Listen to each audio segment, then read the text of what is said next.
everybody, Cindy A. Lewis here. Welcome to Crafting Therapy. I have a series for you that you are going to want to watch. It's going to be in my MasterBoard playlist, and I'm filming them so they're not all up. This will be the first one, so this one will go into the playlist. And this is going to be a 12-part series on ways to use your Collage MasterBoard in your junk journals and crafts if you want to.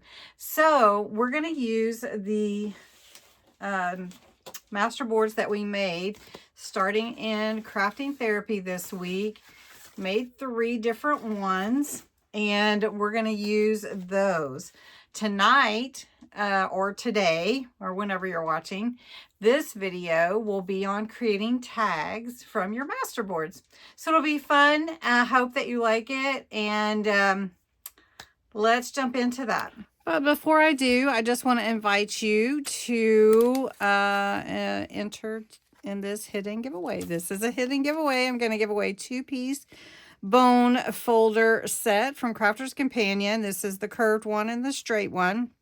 If you don't have one, these are really handy to help you get your edges crisp when you do your folds or score your lines. You burnish them with a bone folder, and it really is helpful. Makes it look more professional, but you can use other things too. But anyway, this is what I'm going to make a hidden giveaway. You put the word Cindy in the comments below, and you'll be entered to win. This will be drawn on October 31st, just like all my videos. All my giveaways, and you can enter every day. And if you share, you can enter again. You just enter in the comments the word Cindy. Now, I will tell you, someone asked me the other day, yes, you can enter the hidden giveaways more than once. So if you want to come back to them, this month we're having a lot of hidden giveaways, so make sure you check all that out. Also want to tell you these MasterBoards are going to be available on my website on my freebie page, and if you're in my email list, I'm going to be emailing these to you, or the link of them to you. Also, if you haven't checked out, which I'll mention again in a little bit, my fall words are available as well on my freebie page. Lots of fun. All right, let's get started. All right, this is part 1 to 12 ways to use MasterBoards. And hopefully we'll get more done than I think we will, but I think it'll probably be about 6. These are the MasterBoards that I created this week, and I scanned them and reprinted. So this one was made with straight lines. I covered the lines with some washi tape. There's ink. There's some gesso here. This is your crackle paste, which is really cool. Hope you can see that. That's really, really cool. And then this one is your torn edges. It's using some book pages we colored, and some accents with a big stamp set. Just some scrap papers and some stickers. And then this one is all book pages in the background with some stickers and, some accents with inks and distress sprays, oxide sprays, and then some stamping. So these are really fun to make, but I don't usually cut my original MasterBoard. I save those and I scan them, and then I have the file so that I can use them over and over. Now, sometimes the colors don't print as well. Maybe you need to print at a higher DPI or resolution. But like, for instance, this is going to be fine for me. And so I printed 2 of each one. And if I need more, I can.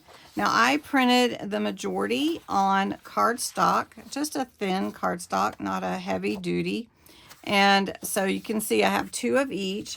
And then one accidentally printed on paper, so we'll use that too. But I did want to show you that you can just use it over and over and over. So we'll just start with this one. And the first way that I'm going to show you to use your MasterBoard is just to make some tags. So for myself, I don't want any of the white showing, so I'm gonna get that trimmed off. I do want to mention that if you have a borderless printer, if you save the JPEG or the picture image, then you can print borderless. All right, so back to the tags.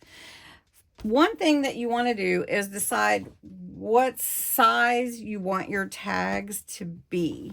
Now, we can just make a few right now. We don't have to make the whole page out of tags. But what I do is I decide most tags are 2.5, 3 inches, or if you want a large tag, you can do that as well. But for sake of time and everything, let's just make some 2.5-inch wide tags. So I'm just going to come over here, and if there was a design that I didn't want cut off, then I would be careful to work around that. But all I'm going to do is cut at 2.5 inches. And I'm going to make my tag. So let's make a few. So I guess we've got it all cut. Now you decide how tall you want your tag to be, and you can make them any size you want. But you know, this is an 8.5 by 11 paper or cardstock. Let's do 5 1/4 for these two. I'm playing with my sizes. Now this one's going to be a little bit larger. So let's do the same size. Let's just do all of them 5 1/4. So this page will make 6 tags at one time. All right. So then you just decide what do you want on your tags and you embellish them. So let's play with them a little bit. These are my 6 tags. So I've got my hole punch here. I've got some glue. I've got some ephemera and stickers and washi. And I've got some ribbon right here. I'm just going to use some of that. I've got this ribbon. And I've got some twine. All right, and so to embellish my tags, normally I will go ahead and I will use my ink to go around all the edges to vintagize because that's kind of my thing. But I'm going to use this one. I'm going to use a rounder for this one, and just on the bottom of my tag, I'm going to round it. And then on the top, I'm going to use my tag punch. But I'm also going to show you don't have to have a tag punch for it. So we're just going to slide this in here. And it will punch out a really cute little design and punch my hole right in there. All right, so we've got some fun punches over here, but if you don't have those, you don't have to do that.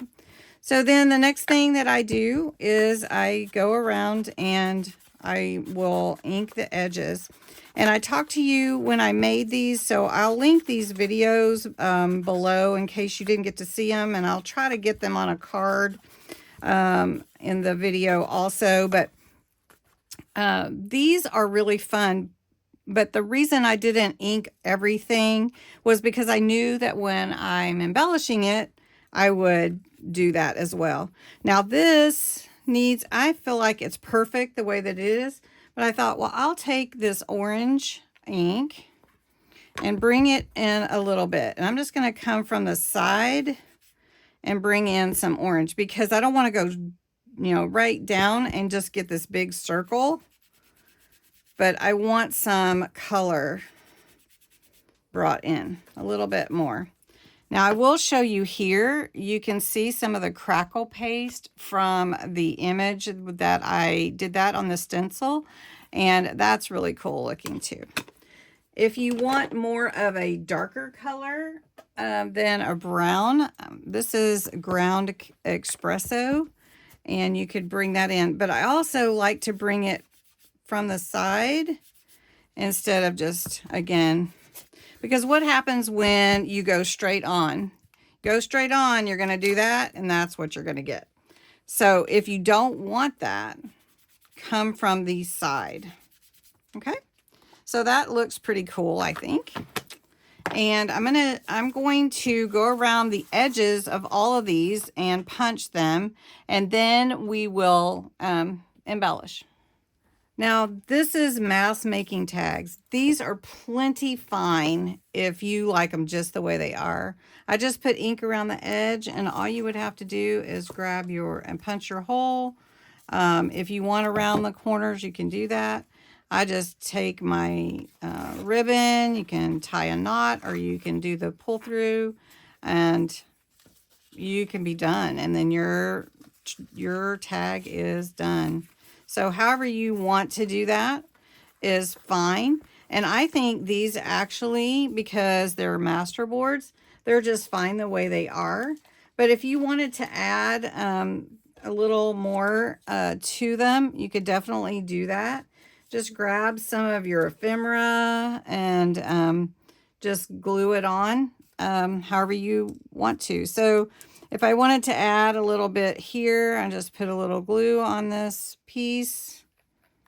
And you could actually not add anything, like I said. Let's put it on this one. We're just going to put that. And then we've got this fun piece here. A little glue on that. And then on my website too are fall words. So if you want to help yourself to some fall words, you can do that. So I'm just going to cut out a few. I like to use words on my tags and my clusters, and I love to put a word on there, whether it's needed or necessarily or not. But I like to do that. I like to vintagize it, if you will. You could round it or whatever, but I'm just going to put that there. And you could put lace, anything that you want, and that can be done. So I'll just take a little green ribbon that I have over here, and we're going to slide this through, and then there's our tag. Okay, so the tags from this MasterBoard are here, and I made 6 tags that are about 5 1/4, and 2 of them are a little bit wider. They're about 3 inches. And you can see this one, we just used the MasterBoard as the back of the decoration. But on the other ones, I added some fun little accents. Added a button here and some lace. I added words from my fall words. A little pet tape of this gal with a little frame, some words on there, a little flower here, and just embellished them and added ribbon. So you can mass make tags really fast with your MasterBoards. So the next part will be adding a MasterBoard to a junk journal cover. So anyway, I hope you'll join me for this series. Have a wonderful, wonderful day, and watch for those videos when they upload. Thanks so much for watching. Don't forget to enter the hidden giveaway in this video for the pair of bone folders. Enter the word Cindy in the comments, and have a great weekend. Thanks so much. Bye.